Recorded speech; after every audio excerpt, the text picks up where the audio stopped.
Sinuwun Prabu Angling Darma.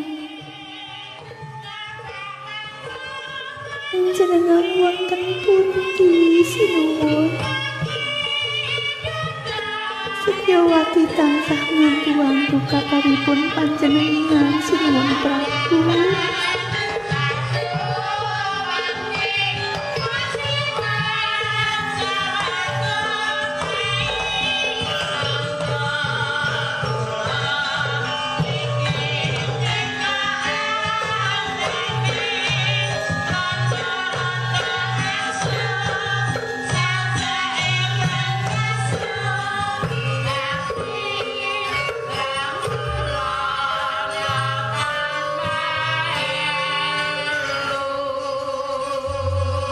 Lho, iki kok ana wewayangane sinuwun Prabu Angling Darma.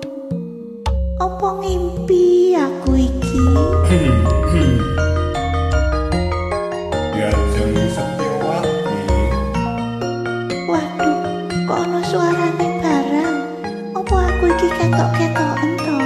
Ora serang ketok-ketok. Nanging pun kakang penantang kundur. Wah, mengko gek dudu. Piye to kok malah pringsan kaya ngono sejak wedi marang pun kakang. Sampun nyedak rumiyin lho, mriku kemawon. Ajrih kok kula. Ini kalau nggak ini. Aku kok malah bingung to.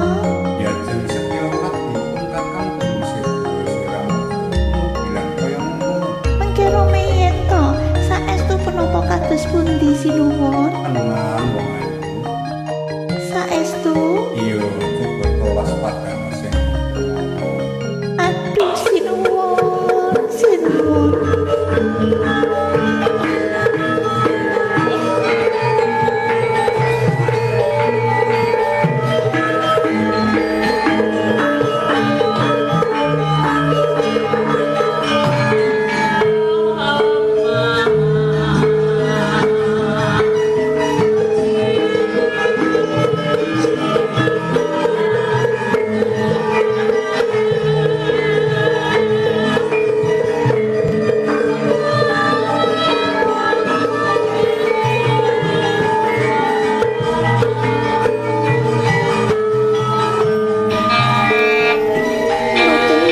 Obat pisan sinuwun menawi sampeyan dalem saged kondur malih wonten kraton Malawapati. Yo kene lenggah wong ayu, wong ayu. Injih sinuwun. Apa yang iki rasane kathah nang sejagoan keganing sejago mungkin aku lan kowe wong ayu. Hanya manggaaken nggih anggenipun badhe mastani wonten dalem sewu sinuwun. Piye to piye? Ning saestu lho nggih menika rak salira dalem estu to. Piye to?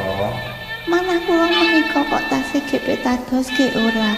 Kados pundi sinuwun? Wong ayu iki bener pun kakang kang kundur kene lho ngatepun kakang. Mbok mriki kemawon. Apik tenan lakone kae. Sinuwun. Apa diajeng? Kok sampean dalem kemujeng? Yo jare awet panekaning kang kudu tak dulu.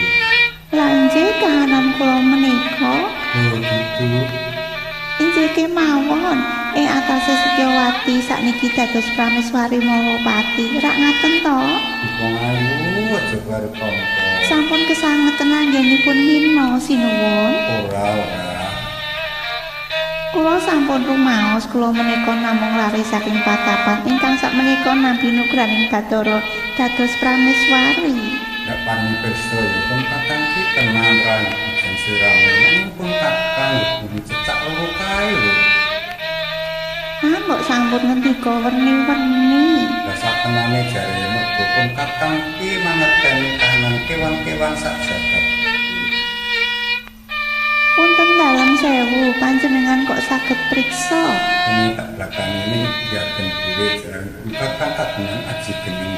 Paringane kakang Diponegoro Solo. Oh, menawi kagungan aji kineng saged ngertos wicatinipun kewan-kewan nggih.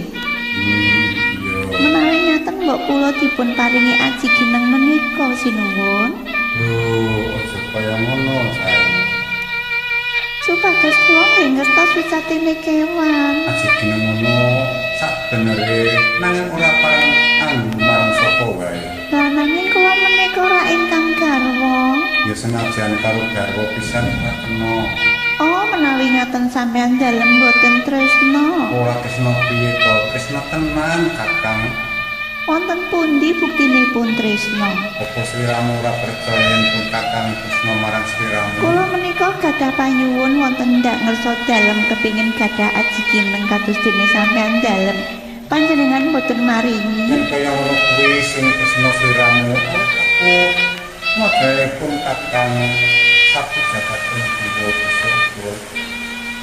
Guru Kakang. Dereng katenan jen menika dereng dumadi. Kok langkung tenan besok. Sakmenika ngenten kemawon, kersa mboten maringi adgineng dhateng Setyawati. Sampun menawi ngoten mboten wonten ginanipun Setyawati sedya tuku dhateng ngersa dalem. Karepmu piye, Dirjen? Kula kepingin pejah opong madyaning alun-alun Malwapati. Loh, Setyawati.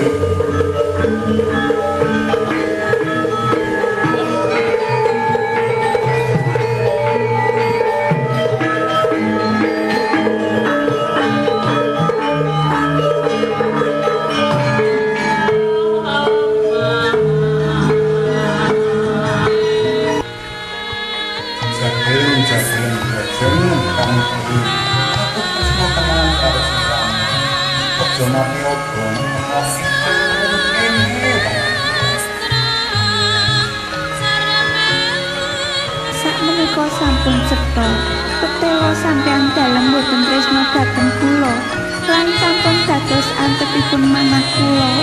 Kula kedah mati obong wonten alun-alun.